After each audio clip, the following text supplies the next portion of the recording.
Hi everyone, welcome back to our channel.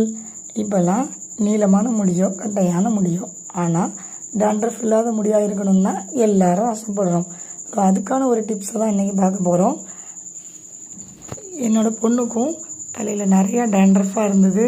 எப்போல்லாம் சீப்பு வச்சு தலைவாடுறோமோ சீப்புலேயும் டாண்ட்ரஃபாக இருக்கும், முடியிலையும் இருக்கும். அந்தளவுக்கு ரொம்ப இருந்தது. இப்போது நல்லாவே கம்மியாக இருக்குது. ஒரு 80% கம்மியாக இருக்குதுன்னு சொல்கிறான். ஸோ அதுக்கான டிப்ஸை தான் பார்க்க போகிறோம். அதுக்கு ஒரு கையில் வெங்காயத்தை நைட்டே ஊற வச்சு எடுத்துக்கணும்.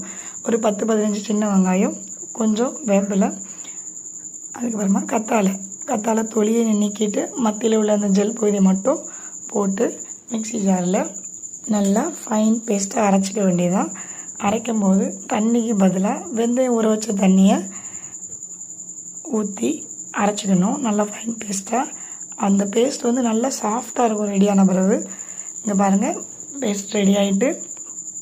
இதை வந்து நம்ம ஈவினிங் டைம் ட்ரை பண்ணக்கூடாது, காலையிலே ட்ரை பண்ணிடுங்க. காலையிலனா ஒரு 9 மணிக்கு மேலே, ஈவினிங் டைம் வேண்டாம்.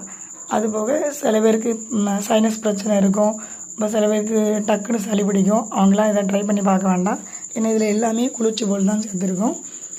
அதுக்கப்புறமா பாருங்கள், இதை பேஸ்ட்டை எடுத்து கொஞ்சம் கொஞ்சமாக அப்ளை பண்ணிகிட்டே இருக்கணும். முடியல நல்லா அடிப்பகுதியில் வேரில் எல்லாமே படுற அளவுக்கு ஒன்று ஒன்றா பார்த்து அப்ளை பண்ணணும். அப்ளை பண்ணி ஒரு 20 நிமிஷத்துலேருந்து அரை மணி நேரம் வரைக்கும் ஊற விடணும். அதுக்கு மேலே ஊற விடக்கூடாது. ஊற விட்டு அரை மணி நேரம் கழித்து வாஷ் பண்ணிட வேண்டியதான், குளிச்சிட வேண்டியதான். குளிச்சுட்டு பாருங்கள், குளிச்சாச்சு, நல்லா தலையை காய வச்சாச்சு. முடி எவ்வளோ ஷைனிங்காக இருக்குது பாருங்கள். முன்னாடி பார்த்ததுக்கு இப்போ பார்த்ததுக்கு உங்களுக்கு டிஃப்ரெண்ட் தெரியும். அதுபோக பொடுகும் நல்லா குறைஞ்சிட்டு நல்லா சாஃப்டாக இருந்தது. நீங்களும் ட்ரை பண்ணி பாருங்கள். லைக் பண்ணுங்கள், ஷேர் பண்ணுங்கள், சப்ஸ்கிரைப் பண்ணுங்கள். தேங்க்யூ ஃபார் வாட்சிங்.